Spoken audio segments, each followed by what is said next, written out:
He's not in. He's played every year since 2018 at the Masters. He needs a win here. So what do you think? Is the winner this week going to get in there? Ian Poulter-esque? Remember when Ian Poulter needed a win to get in the Masters and he pulled it off?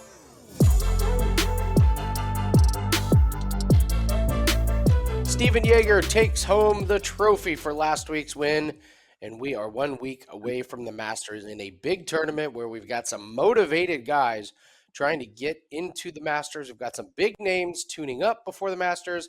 Welcome to Tea Time. I'm Andy Lang from WagerTalk.com, being joined, as always, by Nick Borman from WagerTalk.com. It is the 2024 Valero Texas Open. Nick, we are going to TPC San Antonio, and it's always a tricky week before the major. So we do have some big names. We've got Rory McIlroy. We've got Jordan Spieth. We've got Max Homa. We've got Ludvig Aberg. So what's the mentality before we even start looking at some of these numbers? Like, what's the mentality of handicapping the week before a big major? That's always the trick. I mean, I think some guys are self-explanatory. I think a Rory McIlroy is pretty easy to understand. He is using this week to prep. He's obviously been struggling in the U.S. after killing it really on the DP World Tour in the fall and kind of in there January, but since then, not very Rory-like. So you would think that's all he's really worried about this week is just prepping for next week's Masters. Then you got a guy like you mentioned him, Ludvig Aberg. Yeah, of course he wants to prepare for the Masters too, but he's still young. I mean, he just won his first event this year, and why not let him get out there? He's a Texas guy, right? He's going to probably try to put a lot of energy into this event and try to win this thing. So it's hard to say for sure on every single guy. You'd think the more established players are going to be, looking more ahead towards that major, but then you have a whole other slew of players that aren't qualified, obviously, for Augusta, that this is their last chance to do so. I believe actually the only way to do that at this point is to win this thing. So only one guy's going to get in there that hasn't already. But I think it's just a few guys probably. I think you can eliminate maybe 5 people at the top, and not eliminate, but that you just kind of categorize as, they're looking ahead to next week, and really, unless they're truly anywhere near the top of the leaderboard after the second round, they're probably just going to be going through the motions and trying to work on whatever they're working on their swing, right? They're not going to worry about if they miss a couple shots here or there because they're trying to figure out the shots they want to hit around Augusta. So that probably is a Rory 8-1. Doesn't make sense to touch him, at least in my opinion, this week. I'm just going to throw out there that Ludvig is plus money against Rory in the head-to-head matchup. I'm just throwing that out there. I'm just saying that is a line that's actually available out there right now. So, guys, go ahead and hit the like button while you're watching this. And if you're enjoying the gambling content, subscribe to the channel. It is going to be a monster week of content next week for the Masters. So get ready for that. Buckle up. We've got everything you need to turn a profit on the Masters. But let's turn a profit at the Valero Texas Open. Plenty of good opportunities. Let's take a look at the course, TPC San Antonio. It's a little bit of a long course, just over 7,400 yards, par 72. It has 4 par 5s. A couple of them are 600-plus yards. There are 3 par 3s that are over 200-plus yards, so I think we're looking at some mid to long iron play that is going to be necessary to do well. The fairways can be a bit tight, and the rough should be much longer than it was last week. I mean, last week it was basically fairway and then long stretches of intermediate. There was almost no penalty for just missing the fairway. But this week it's just not quite as easy. So you can't just bomb it and play it wherever it lies and not have a worry to it. You're going to see some tiers and some pretty good movement on some of the greens. Overall, not too difficult of a course. The wind looks like it's going to be calm on Thursday. It is going to pick up on Friday and Saturday, so anything can change. As of now, we're recording this late Tuesday morning. As of now, it looks like the afternoon guys on Thursday might have an advantage because the wind picks up a little bit more in the afternoon on Friday. But again, everything is subject to change. Nick, I expect the score to come in maybe around -14, -15. What's your take on TPC San Antonio? You hit a lot of good points here. It's definitely going to play a little easier than last week. And it's weird to say that considering you mentioned it, the rough is going to be quite a bit deeper. I'm seeing 2.5 inches on the first cut and as high as 4 inches when you get further offline. So it's kind of weird to say that you expect the course to play a little bit easier or scores to be a little bit lower this week. But I think that has to do with, you mentioned some of the longer holes out there. There's, the par fives are long. Most of the par threes are long. You're going to have a lot of shots, just like we saw last week. It was like almost all the approach shots seem to be, 175 yards or longer. This week, we're going to have another big bucket of that, especially because of those par fives and par threes. You're going to have several shots over 225 yards. But there are 5 par fours that come in at 410 or less, and for these guys, those are wedges. So unless they take something like a 5-wood or 3-wood off the tee, but even then, you're probably still only hitting 9 irons. So I think that's going to help the scoring this week, and I think overall, just the misses around the greens are a little bit easier to scramble. And I think that's why we'll see a lower score overall this week. One thing I'll mention here, it's easy to say this every week. Ball strikers always are the guys that you kind of want to tackle. But Corey Connors, defending champ, 2-time champ, always one of the best ball strikers on tour. Andy, here's a crazy stat from last year. The top 4 players on the leaderboard last year were the exact same top 4 in the strokes gained approach category for the entire 2023 season. So no flukes, no coincidence.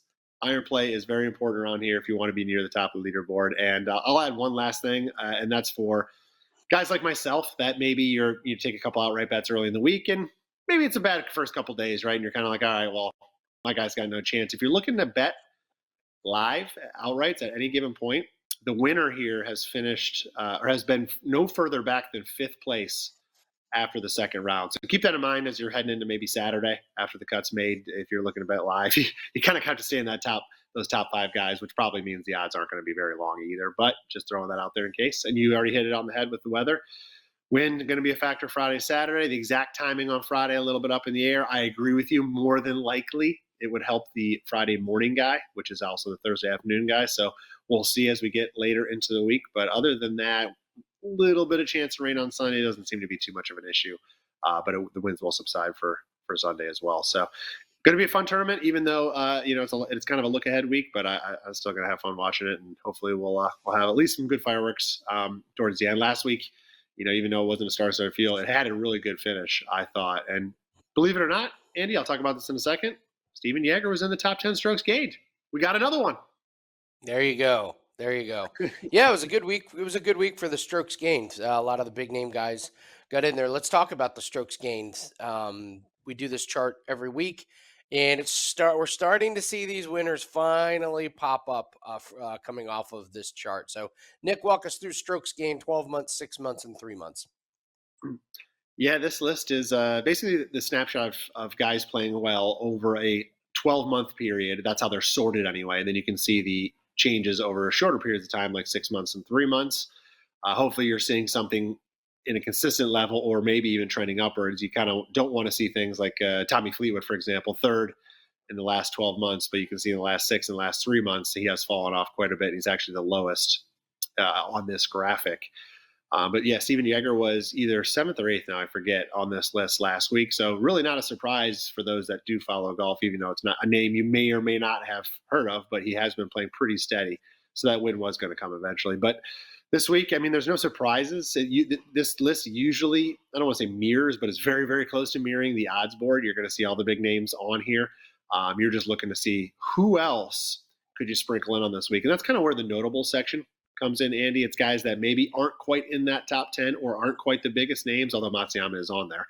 He's a big name. But they're guys that weren't necessarily playing great over a 12-month period, but you look at the shorter period of time, you got Ben On, who's been really coming on strong over the last 6 months. You can see that there. Hideki, obviously, coming on, playing much better recently, has that recent win and strong finishes over the last 3 months. And Bezuidenhout is number three over the last 3 months in strokes gained, clearly playing some of the better golf out there. He has a unofficial win. He didn't win, but he won the money at the whatever tournament that was at the Amateur Dunlap one. He got paid the big money. So again, he's had a couple of good finishes and he's playing well overall. But we mentioned him early on in the show. Ludvig Aberg, 1.72 strokes gained per round over the last 3 months, ranks only behind Rory. Over the last 6 months, he's ahead of Rory. He is the second betting favorite for good reason. And I think he is a guy, price isn't sexy, but I think he is a guy that's going to have a lot of motivation. He went to school here in Texas, so I think he's going to have a lot of motivation to play well, and I think he'll end up being near the top of the leaderboard. Interesting thing on that last 3 months, if you take out the DP World Tour, uh, Yeah, Bazunhoy goes on that list and Rory comes off the list the last 3 months. it's So, true. It's true. yeah, Bazunhoy on PGA Tour number 2 last 3 months in the field. So, yeah, you got some sneaky guys that are playing some really good golf. Let's go to players that can trip you up. Listen, last week sometimes this segment goes great, and then other weeks you have all three of the players that can trip you up get tied for second. That's right. Every player I did in the segment last week finished tied for second. Steven Yeager is the only golfer that beat him.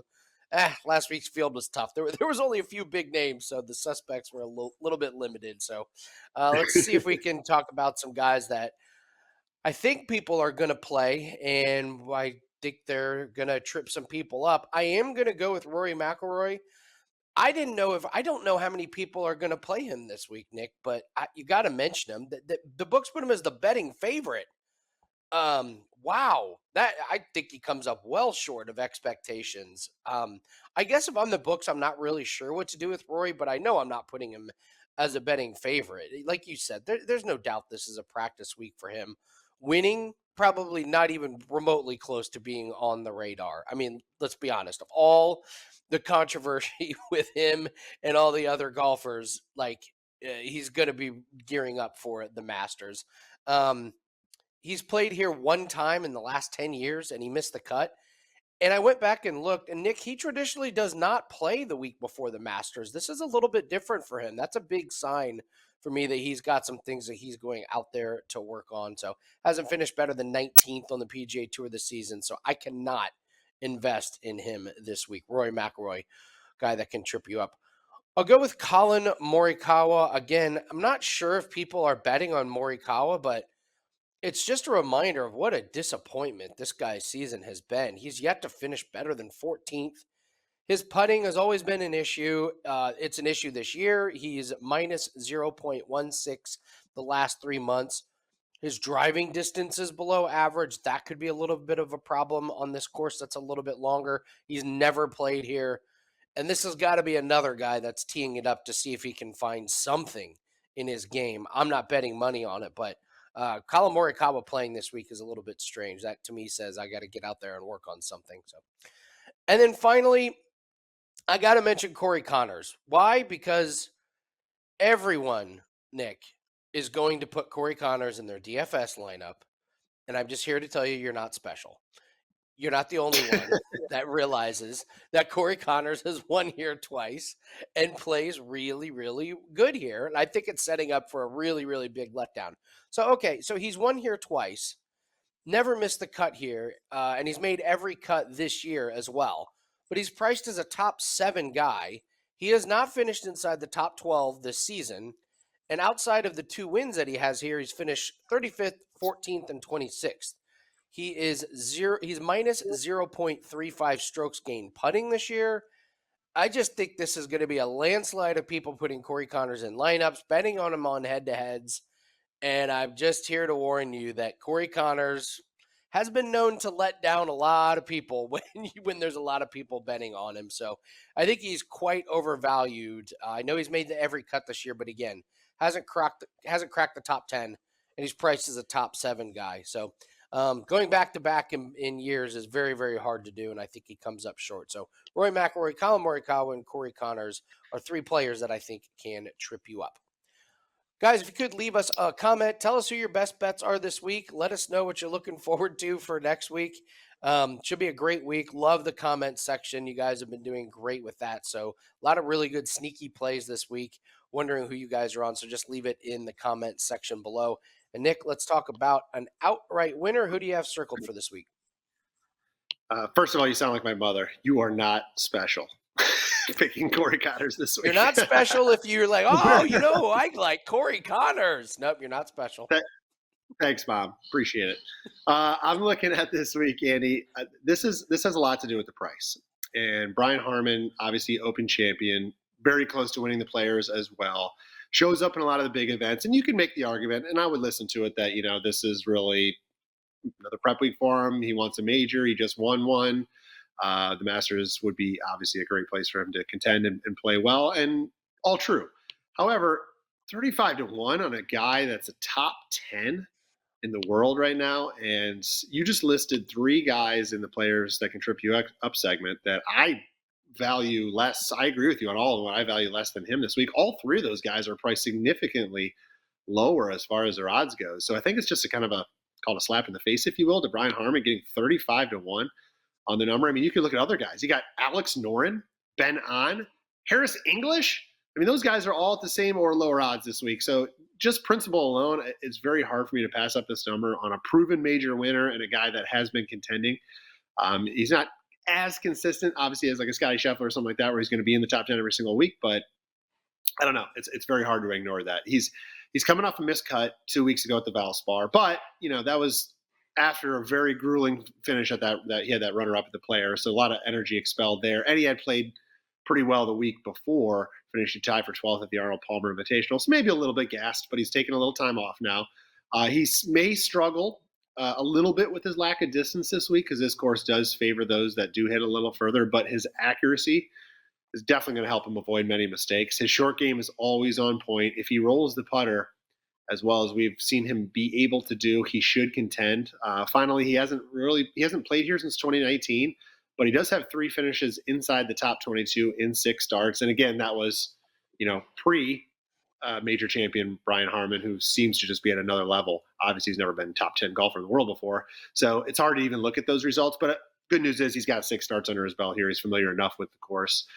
So I do think he's going to play well. And at 35-1, I'm not passing up the number on a guy that's proven to be able to win versus some of the other guys on the leaderboard or odds board, that I think have no business being priced where they are. How dare you? How dare you take Alex Noren's name in vain? That guy's been good this year. And yeah, but he had one. He's been winning that top Swedish category easily when Ludvig Aberg is not in. When Ludvig Aberg is not playing, he has been. Vincent Norman, who took a 9 on a hole last week, and then the other 2 guys in the category didn't even see the weekend. Noren was flirting with being in contention to win that tournament there at the end on Sunday. So Alex Noren, sleeper guy this year, had been having an incredible 2024 season. So kudos to him. Let's take a look at some DraftKings Darlings. I was pleasantly surprised by some of the guys at some of the prices this week. Normally, week before the major could be tough, but I will start with Matthias Schmid. He's only 6,300. Got off to a miserable start this season, but he's made the cut in 4 straight tournaments, all finishes being 26th or better. And he played here last year and he finished 46th. So I'm just hoping that his momentum carries him through into this week. But at 6,300 for a guy that's finished 26 or better 4 weeks in a row, yeah, I'll take that all day long. 6,300 on Matthias Schmid. I'll go with Seamus Power at 6,500. This is all about making the cut.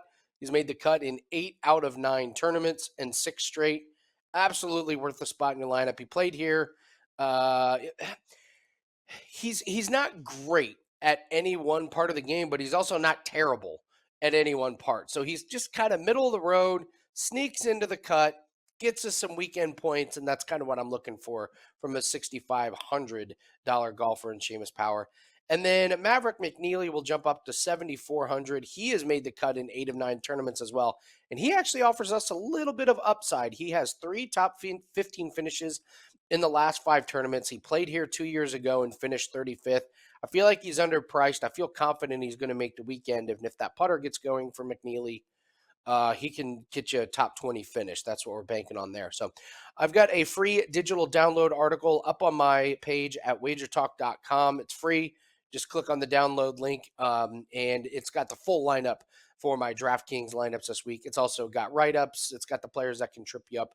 It's got total strokes gained, things like that. That's free over at Andy Lang at WagerTalk.com. So those are your DraftKings darlings. Let's take a look at a finishing position. Who do you like for this week?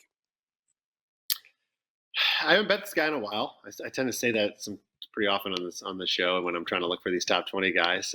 We cashed each of the last 2 weeks, Taylor Moore and then Hoagie last week. We're going to go with Billy Ho. He's been playing pretty well. My joke for Billy Ho is it seemed, well, we saw his shots on Sunday this past week on TV. I honestly don't remember the last time we've seen Billy Ho's shots on Sunday on TV, which is kind of a bit of a surprise considering he sneakily has actually been playing pretty well. He just hasn't been getting any love as far as TV time goes. He finished tied for 12th. So he was tied for 7th last week, but he also finished tied for 12th at the Valspar. He finished tied for 9th at the Cognizant. So that's 3 top 12 finishes in his last 4 starts. His run kind of reminds me of Justin Thomas. He too missed the playoffs last year, but he started playing well right before the playoffs as he was trying to push to get in there. He didn't quite make it, but he's carried that over into the fall season and with a run of 7 top 20 finishes in 9 starts between the PGA Tour and the DP World Tour. That was kind of during the fall and into early part of this season. And similar to Harman, he doesn't have recent course experience here or history here. He hasn't played since 2019 also, but he had a really strong run back from 2013 to 2018. He finished in the top 11 in 4 of 6 years. So obviously very familiar with this place, even if he is a little bit removed from it. But I believe his current form, combined with the confidence he's playing very well with right now, I think it should help him contend, and again, on a place that he's very familiar with. But let's go, Billy Ho. I hope to see your shots again on Sunday on TV, and I know if we do, that'll be cashing another top 20 finish. But I think plus 170 to get him in the top 20 is a really good price this week. Absolutely. I'll bring him up. I've got some questions for you, but guys, we're gonna get to some random questions for Nick. I haven't given him these questions. We're just gonna get his first thoughts. But give us your questions in the comment section on the Masters. I've already started prepping for the Masters and looking up stats and everything. So if you got any questions, leave them in the comment section. We're looking at potentially doing 2 shows next week, one on Wednesday. Every year I get tons of questions about office pools and like the different groups, like pick a golfer out of A or B or C. So we're thinking about trying to do a live show on Wednesday. So that would be pretty exciting. So get ready for that. And if you got questions about the Masters or this week, put them in the comment section. Give us your best bet as well. This is applicable to Billy Horschel here, Nick. First question: will we see someone win this week who gets into the Masters because of this win? And Billy Horschel needs a win. He's not in. He's played every year since 2018 at the Masters. He needs a win here. So what do you think? Is the winner this week going to get in there? Ian Poulter-esque. Remember when Ian Poulter needed a win to get in the Masters and he pulled it off? Amazing moment. What do you think? Yeah, it doesn't. Listen, obviously the storyline is kind of like the playoffs of the fall season. The storylines are always there, but the plan coming to fruition isn't always coming to light. I mean, Corey Connors obviously last year was already qualified. And you look at back at some of the history of the winners here, you'll see that same trend. However, you mentioned a few that have pulled it through. At first, my first hunch is no. I think it's going to be somebody that's already qualified that's going to end up winning, and I think there's going to be a couple guys like Billy Ho that are not qualified that are end up very close, but I don't think they're going to pull it off on Sunday. Question 2: what big name will miss the cut on purpose or just withdraw on Friday? It feels. I was going back and looking. There's quite a few withdrawals in the history of this tournament. So there's going to be one big name that I feel like misses the cut. I will never forget the Henrik Stenson, Adam Scott, Jordan Spieth fiasco. This was years ago, where Adam Scott and Henrik Stenson were well inside the cut, and then miraculously 4-putted on the 18th hole to miss the cut by 1. It was really strange how that worked. I remember Dustin Johnson missed the cut the week before the Masters in the morning on Friday, and by the end of the day, he was already at Augusta. Almost like he had it planned out, Nick. So I feel like there's somebody here. Who's it going to be? He already has plane chartered. I kind of want to say Spieth, but being that it's a Texas event, he might want to stick around just for the home fan. So I will go with Hideki. Oh, that's a good one. One. Hideki. Now nobody's going to talk about it because you don't really. There's no controversy with Hideki. It's not like you know what the heck he's saying. So he'll be right there. He'll be playing well. He'll just fade a little bit, and then you're right. He's probably going to be there Friday night in Augusta, ready to win again at the Masters, where I think he's going to end up playing well. But I think he might be a guy that's, Yeah, You mentioned him. I think it's Jordan Spieth. I have Yeah, Jordan I Spieth like circled. Spieth to do it too. He won this Yeah. tournament a few years ago. He finished 35th the next year, and he didn't play last year. So I have Jordan Spieth circled. He's missed the cut 2 tournaments in a row. Anyway, so he may not even need to tank on purpose. He may just accidentally He'll just use miss. that storyline to make himself feel better. Yeah, exactly. And then last question. Even though they claim to have the best golfers in the world, are you even aware that Liv has a tournament this week? Actually, no, I'm not. I'm very surprised by that, to be honest. I didn't They think they took did. like almost a month. Where are They they took playing? almost a month off. Yes, they're playing down in Miami. Oh, okay. Doral, I guess. Playing it. They're playing Doral. Yeah, Yeah. absolutely. Okay. Okay. So yeah, No, they take a month off. They I took a didn't even month know. off, and Well, it's now also it, let's just it plan doesn't for the help that Masters. no, like, even if your books are putting their odds out. I noticed it's been state to state. I'm not seeing them in my state of New Jersey, but even if they are putting them out, they're not putting them out there on Monday, right? I mean, that's what I'm doing my best Nope. work on golf betting. So I don't know when they're going up. Tuesday, Wednesday, so they're not really getting ahead of it too much to kind of take advantage of an audience that's looking. So probably part of the problem. Well, I've been writing articles actually for WagerTalk on the live events, and Right. you're right. The odds don't come out till today. There are some pretty bettable. There are some pretty bettable lines. It's juicy, but John Rahm top 10. He's been top 10, I think, in every Hmm. event. So Yeah. it's like minus 250, but it's kind of one of those where like minus 250 for John Rahm in a field of 40 chumps. Like, yeah, absolutely. You're playing top 10. So, but Dural's a little bit of a tough course. That's no That was gimme. tough. There's, Yeah. yeah. So, yeah, I'll be writing an article starting today because the lines come out. But yeah, I just thought that was pretty interesting that Liv takes a month off and then gives their players a tune up the week before the Masters. Except they're playing a much tougher course than the PGA Tour guys Yeah. are, Yeah. Not for gonna make you sure. feel good about yourself. No. So, all right, that is going to do it for us, guys. Go ahead and hit the like button. And if you have not subscribed, go ahead and do that. Get notifications for when all videos come up. Don't forget to grab our picks at wagertalk.com. Myself and Nick Borman, you can find all of our picks. And then buckle up for next week. We will have a special promo for both of our picks next week. We'll be doing multiple shows, and it's one of the best weeks of the year for golf, if not the best. So buckle up for that. Yeah. Good luck in all your picks this week, and we will see everyone next week on Tee Time.